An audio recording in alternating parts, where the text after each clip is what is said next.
योऽन्तः प्रविश्य मम वाचमिमां प्रसुप्ताम् सञ्जीवयत्यखिलशक्तिधरः स्वधाम्ना अन्यांश्च हस्तचरण श्रवणत्वगादीन् प्राणान्नमो भगवते पुरुषाय तुभ्यम्।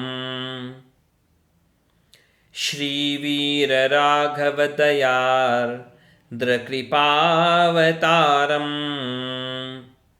श्रीजानकीश पदपद्मपरागभृङ्गम्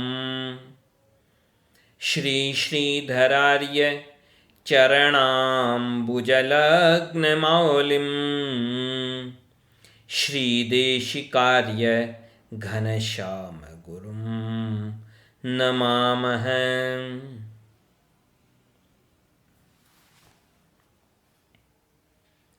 जैसा कि चिंतन चल रहा था अपना, शिष्य के लक्षणों के बारे में उपदेश किया था श्री वेदांत देशिक स्वामी जी महाराज ने न्यास विंशति के 3 श्लोक में। तो वहाँ 5वां लक्षण कहा शिष्य के बारे में, शुश्रूषु। शुश्रूषु यानी कौन? कि जो सेवा करने में रुचि रखे, जो सेवा करने में तत्पर रहे, ऐसा होना चाहिए शिष्य को। सद्बुद्धि साधु सेवी समुचित चरितस तत्वबोधाभिलाषी शुश्रूषुस् त्यक्तमानः प्रणिपतन परः प्रश्नकाल प्रतीक्षः शांतो दांतो न सूयुस् शरणमुपगतः शास्त्र विश्वासशाली शिष्य प्राप्तः परीक्षां कृतविद अभिमतं तत्वतः शिक्षणीयः। शिष्य ऐसा होना चाहिए जो गुरु की सेवा करने में रुचि रखे, ये नहीं कि गुरु से सेवा करवाने में रुचि रखे। कई बार विडंबना होती है और लोग गर्व करते हैं कि हमारे गुरुजी ने हमको अपने हाथ से ये दिया, हमारे गुरुजी ने हमको अपने हाथ से यह वस्तु दी। अरे भाई, गुरु के द्वारा आप काम करवा रहे हो अपना, कितना बड़ा अपराध है। होना तो ये चाहिए कि आप अपने गुरु का सारा कार्य करें, गुरु की सेवा करें, न कि सेवा लेवें। केवल धन भेंट करने से सेवा नहीं होती, केवल धन भेंट करना ही सेवा नहीं है। जिसके पास जितना धन हो उसके हिसाब से सेवा करे, वह धन की सेवा है, लेकिन शरीर से भी सेवा करे अपने गुरु की। श्री वेदांत देशिक स्वामी जी महाराज ने शिष्य का 5वां लक्षण बताया था, यही शुश्रूषु, कि जो शिष्य सेवा करने में तत्पर रहे, उत्सुक रहे, व्याकुल रहे कि मैं कितनी सेवा करूं, क्या क्या कार्य कर लूं मैं अपने गुरु की सेवा का। गुरु के शरीर की रक्षा की जिम्मेदारी शिष्य की होती है और शिष्य के मन की रक्षा की जिम्मेदारी गुरु की होती है। गुरु की भौतिक आवश्यकताओं की पूर्ति की व्यवस्था करने का कर्तव्य शिष्य का होता है और शिष्य के आध्यात्मिक कल्याण की जिम्मेदारी गुरु की होती है। इन दोनों बातों का संतुलन जहां होगा, तब वह गुरु और शिष्य का संबंध पूरा बन पाता है, नहीं तो वह संबंध अधूरा रहता है। ये दोनों बातें आपस में जुड़ी रहें, आपस में उनका तारतम्य बना रहे। वैसे तो सेवा करना भी कोई सरल बात नहीं है, बहुत कठिन बात है और बहुत महान बात भी है। सेवा करना बड़ा कठिन, परंतु सेवा करना बहुत महत्वपूर्ण भी है। यह बात भी हमें ध्यान रहे, दोनों बातें, कि सेवा करना कठिन भी है और सेवा करना बहुत महत्वपूर्ण भी है। राजर्षि भर्तृहरि ने अपने नीति शतक के 58वें श्लोक में बड़े सुंदर ढंग से वर्णन किया, बड़े सुंदर ढंग से कहा, मौनान्मूक है प्रवचन पटुर वाचको जल्पको वा धृष्ट पार्श्वे वसति च सदा दूरतस्त्व प्रगल्भ क्षान्त्याभिरुर यदि न सहते प्रायशो नाभिजात है सेवा धर्म है परम गहनो योगिनाम अप्यगम्य है। सेवा करना कितना कठिन होता है, क्योंकि कोई सेवक है, अब सेवक यदि चुपचाप रह के सेवा कर रहा है, हमेशा चुपचाप रहता है, मौन रहता है, तो लोग क्या कहते हैं, अरे यह तो गूंगा है, कुछ बोलता ही नहीं है। कुछ न कहे, चुपचाप चुपचाप सेवा करे मौन रहकर, तो क्या कह देते हैं लोग कि यह तो गूंगा है, बोलना ही नहीं आता। और यदि बराबर ढंग से बोलते हुए सेवा करे, बराबर ढंग से बातचीत करते हुए सेवा करे, तो क्या कह देते हैं, अरे यह तो बड़ा वाचाल है, बहुत बकबक करता है। चुप रहे तो भी समस्या, बोले तो भी समस्या। अब यदि वह सेवक बन करके वह शिष्य यदि हमेशा निकट रहे, हमेशा निकट रहे, तो क्या कह दिया जाएगा, अरे यह तो बड़ा धृष्ट है, यह तो पीछा ही नहीं छोड़ता, यह तो हमेशा ही पास में रहता है, एकांत देता ही नहीं है। और वही सेवक यदि दूर रहे तो क्या कहेंगे कि यह तो देखो लापरवाह है, यह तो सामने उपस्थिति नहीं रहता है। पास में रहे तो भी बातें, दूर रहे तो भी बातें।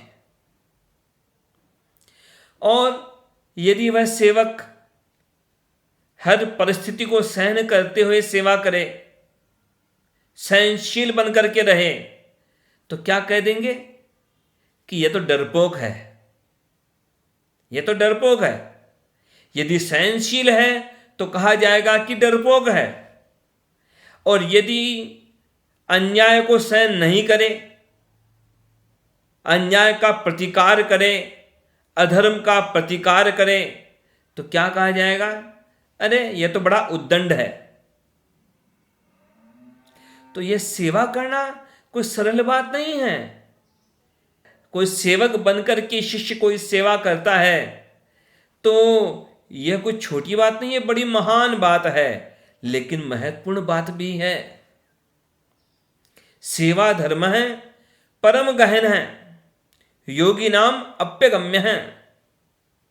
योगी बनने से भी कठिन काम हो जाता है किसी का सेवक बनकर के कोई शिष्य यदि अपने गुरु की सेवा करता हो, क्योंकि उसको सबकी बात सुननी होगी, ऐसा भी और वैसा भी, हर चीज में कोई ना कोई कमी ढूंढी जाएगी।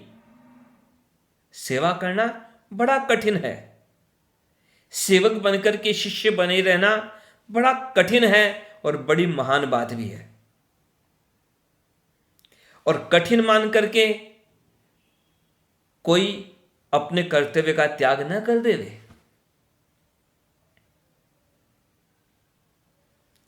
श्री रामचरितमानस में भी स्पष्ट कहा गया संक्षेप में कि किसका धर्म सबसे कठिन है, किसका कर्तव्य सबसे कठिन है, तो कहा सबते सेवक धर्मु कठोरा। सेवक का धर्म सबसे कठिन है, उसका कर्तव्य निभाना सबसे कठिन है।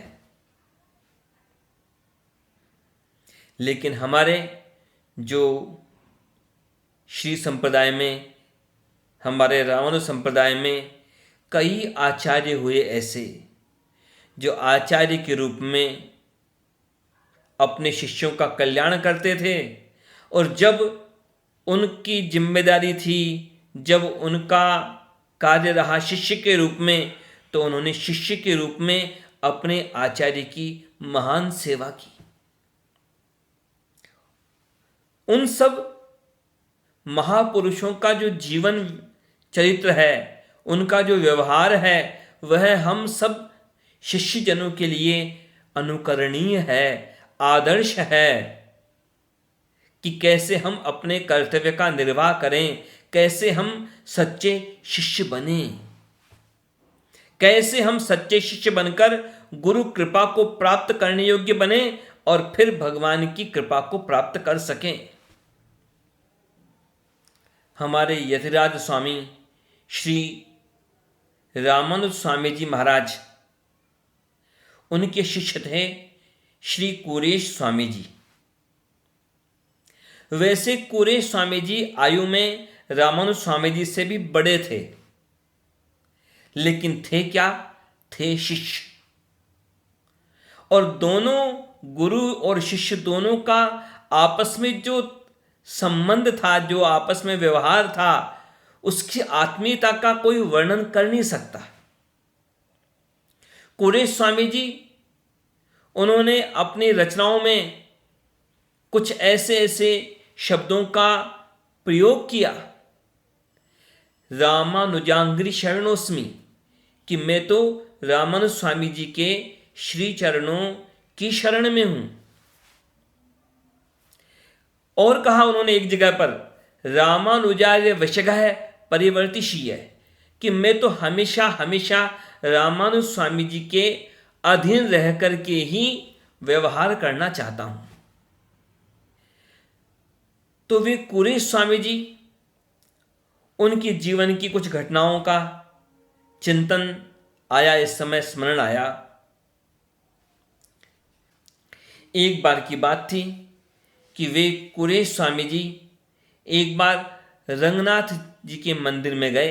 श्रीरंगम की बात, श्री रंगनाथ भगवान के दर्शन करने गए, भगवान के सम्मुख गए और भगवान को प्रणाम किया।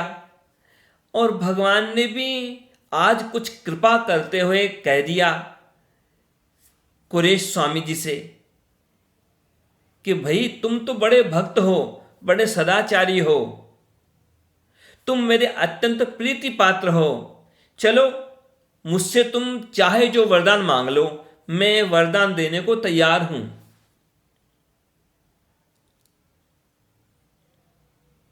लेकिन कुरेश स्वामी जी क्या बोले? अब हम तुलना करके देखें, हम अपने आप की उन आचार्यों से तुलना करें हम, कि भगवान यदि हमसे कह दें कि मांग लो वरदान जो चाहो सो, तो हम क्या मांगेंगे? निश्चय ही संसार की धन संपत्ति, मान प्रतिष्ठा, संसार के अधिकार, इन सब में ही लोगों की रुचि रहती है, इन सब चीजों को इकट्ठा करना चाहते हैं। तो यदि भगवान कह दें आपसे कि आप जो चाहो सो मांग लो, तो पता नहीं लोग क्या क्या मांगेंगे, कि मुझे दुनिया में बड़ी मान प्रतिष्ठा मिल जाए, बड़ी धन संपत्ति मिल जाए। लेकिन कुरेश स्वामी जी ने क्या निवेदन किया भगवान से कि भगवान, आपकी कृपा है भगवान, और आपकी कृपा से मेरी तो हर इच्छा पूर्ण है, कोई इच्छा बाकी नहीं है। भगवान, आपकी कृपा से श्रेष्ठ कुल में मेरा जन्म हो गया। भगवान, आपकी कृपा से कई सात्विक गुण मुझे प्राप्त हो गए आपकी कृपा से। और भगवान, आपकी कृपा से संसार से वैराग्य हो गया और आपकी भक्ति में मन लग गया। और इन सब से भी बढ़ करके श्री रामानुज स्वामी जी, वे मुझे गुरु के रूप में प्राप्त हो गए, उनका सत्संग मिल गया, उनका सानिध्य मिल गया। तो ये सब होने के बाद भगवान, अब मैं इनसे भी बढ़कर के और क्या चाहूं? भगवान, आप कृपा करके कह रहे हैं कि वरदान मांग लो, पर मेरे मन में तो कोई वरदान की इच्छा है ही नहीं, क्योंकि आपने तो मुझे सब कुछ दे ही रखा है।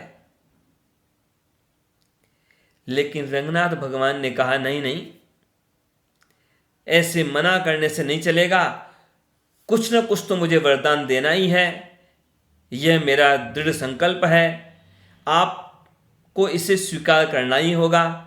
आप बोलिए कि आप जो चाहें वह वस्तु मैं आपको दूंगा। तो पूरे स्वामी जी के मन में अचानक कुछ संकल्प हुआ और उन्होंने भगवान से निवेदन किया कि हे भगवान, जब आप इतना कह रहे हैं तो भगवान ऐसा वरदान दीजिए मुझे कि जो भी मुझसे किसी प्रकार का भी संबंध जोड़ेंगे, जिनका भी जिस किसी प्रकार का भी संबंध मुझसे है, वे सब वैकुंठ प्राप्त करने के अधिकारी बन जाएंगे। आप यह वरदान मुझे दे दीजिए कि जिस किसी तरह का भी मुझसे जो भी कुछ संबंध हो, उन सब को आप अपने वैकुंठ में स्थान प्रदान करें। भगवान यह कृपा कीजिए।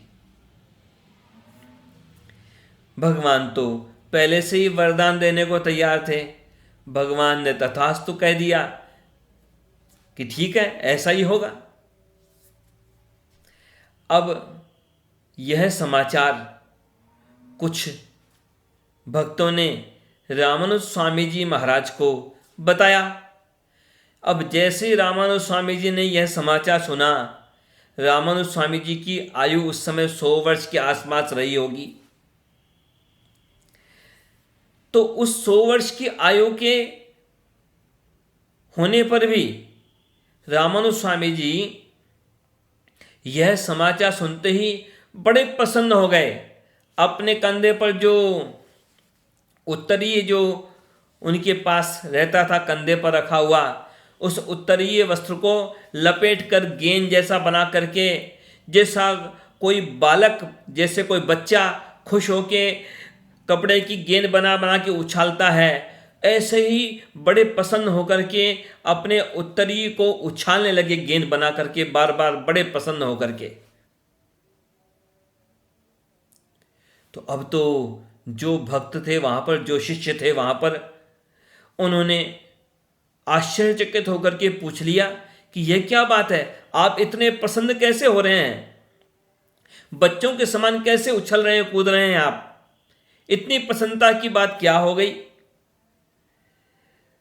तो रामानुज स्वामी जी ने एक बड़ी सुंदर बात कही कि देखो, कुरे स्वामी को भगवान ने वचन दे दिया है ना कि जिस किसी का भी जो कुछ भी संबंध होगा कुरे स्वामी से, उन सबको मैं वैकुंठ में स्थान दूंगा।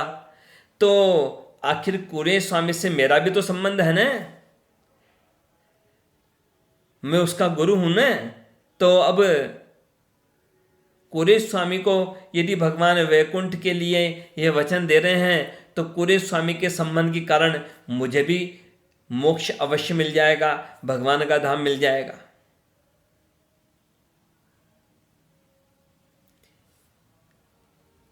कैसी अद्भुत हार्दिकता, आत्मीयता रामानुज स्वामी जी की और कुरे स्वामी जी की। अपने शिष्य पर जो कृपा हुई भगवान की, उसके बारे में जान करके रामानुज स्वामी जी भी बड़े प्रसन्न। गुरु के कारण शिष्य का कल्याण होता है, लेकिन यदि शिष्य के द्वारा भी यदि गुरु का भी कल्याण हो रहा है तो उसमें भी प्रसन्न हो रहे हैं रामानुज स्वामी जी महाराज। कई तरह की बातें हम यहां पर अनुभव कर सकते हैं, लेकिन कितनी आत्मीयता। जब रामानुज स्वामी जी महाराज पर एक बड़ी भारी विपत्ति आ पड़ी थी कि एक राजा जिसका नाम था कृमिकंठ, वह शैव परंपरा को मानने वाला, और उसने रामानुज स्वामी जी को दरबार में आने के लिए अपने सैनिक भेज दिए थे। और इधर पता लग गया था रामानुज स्वामी जी को और बाकी सबको कि ये कुछ न कुछ अत्याचार करेगा। लेकिन रामानुज स्वामी जी महाराज को उनके कुछ शिष्यों ने बड़ी मुश्किल से मना करके रोका और रामानुज स्वामी का नाम लेकर के उन्हीं के रूप में कुरेश स्वामी गए थे उस राजा कृमिकंठ के यहाँ पर। राजा कृमिकंठ ने ऐसा अत्याचार किया था, श्री कुरेश स्वामी जी के आंखें फोड़ दी, उन्हें अंधा बना दिया था। यदि रामानुज स्वामी जी वहां पर जाते तो उनके साथ भी यही होता। लेकिन कुरेश स्वामी जी ने रामानुज स्वामी जी की रक्षा करने के लिए उनकी विपत्ति को अपने सिर पर ले लिया। बाद में रामानुज स्वामी जी की कृपा से और भगवान की कृपा से श्री कुरेश स्वामी जी को पुनः नेत्र मिल गए, पुनः देखने की शक्ति मिल गई उन्हें। लेकिन एक बार की बात थी कि संसार की किसी विपत्ति के कारण कुरेश स्वामी जी बड़े दुखी होकर के रंगनाथ भगवान के सामने जाकर के निवेदन करने लगे कि भगवान अब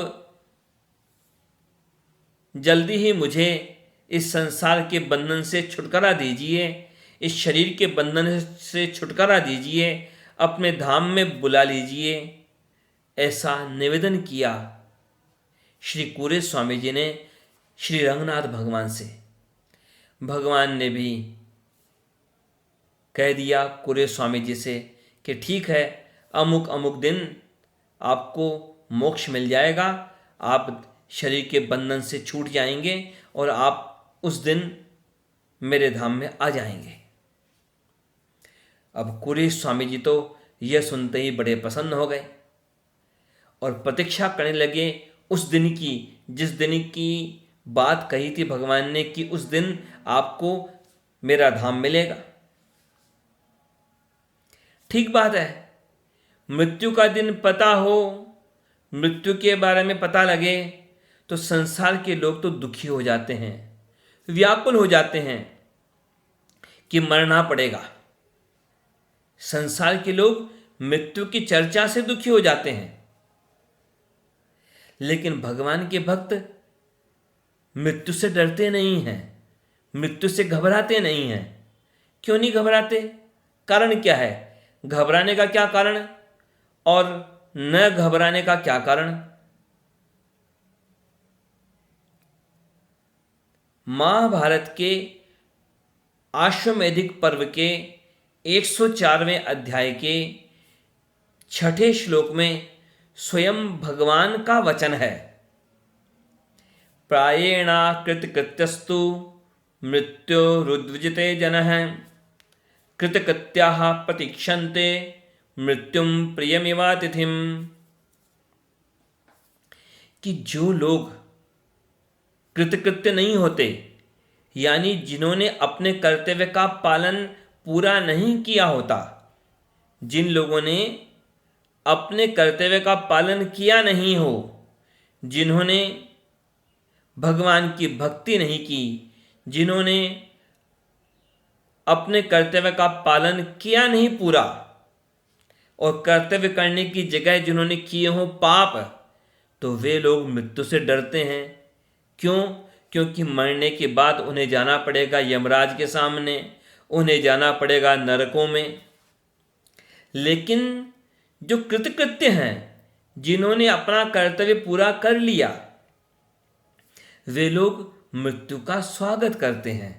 जैसे कोई प्रिय अतिथि का स्वागत करता है, प्रतीक्षा करता है प्रिय अतिथि की कि मेरा वह प्रिय अतिथि आने वाला है, वैसे ही वे मृत्यु को भी प्रिय अतिथि की तरह मृत्यु का स्वागत करते हैं, प्रतीक्षा करते हैं कि मृत्यु आएगी तो आखिर मुझे भगवान का धाम मिलेगा, भगवान के दर्शन होंगे, भगवान के श्री चरणों की प्राप्ति होगी। तो कुरेश स्वामी जी तो कृतकृत्य थे, अपने सारे कर्तव्यों का पालन कर चुके थे, तो वे तो प्रसन्न थे कि अमुक दिन मुझे मृत्यु होगी और मुझे भगवान का धाम मिलेगा। लेकिन इधर यह समाचार रामानुज स्वामी जी को पता लगा कि रामानुज स्वामी जी ने सुना था कि कुरे स्वामी जी ने भगवान से प्रार्थना की कि भगवान मुझे आप इस संसार के बंधन से छुटकारा दीजिए और अपने धाम में बुला लीजिए। और भगवान ने उन्हें यह दिन भी बता दिया कि अमुक दिन तुम्हारी मृत्यु होगी और तुम मेरे धाम में आ जाओगे। अब ये सारी बात जब सुनी रामानुज स्वामी जी ने, अब तो रामानुज स्वामी जी तो तत्काल कुरे स्वामी जी के घर पर पहुंच गए और रामानुज स्वामी जी ने कुछ डांटते हुए से, शिकायत करते हुए से कह दिया कुरे स्वामी से कि आप जल्दी क्यों कर रहे हो, आपको क्या जल्दी है वैकुंठ जाने की। अभी तो आपका आचार्य मैं पहले ही बैठा हूं यहां पर, पहले मैं जाऊंगा इस संसार को छोड़कर भगवान के लोग, कि आप पहले ही चले जाएंगे मुझसे पहले वहां। आपको क्या जल्दी है देह का त्याग करने की, इतनी जल्दी?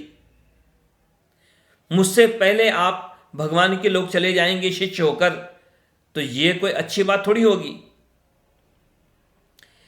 अब तो कुरे स्वामी जी ने निवेदन करते हुए कहा रामानुज स्वामी जी महाराज से कि देखिए, वैसे तो मैं कुछ संसार की समस्याओं से परेशान होकर के भगवान के सम्मुख जाकर के मैंने कहा था कि भगवान आप मुझे संसार के बंधनों से मुक्ति दीजिए और अपने श्री चरणों में बुला लीजिए।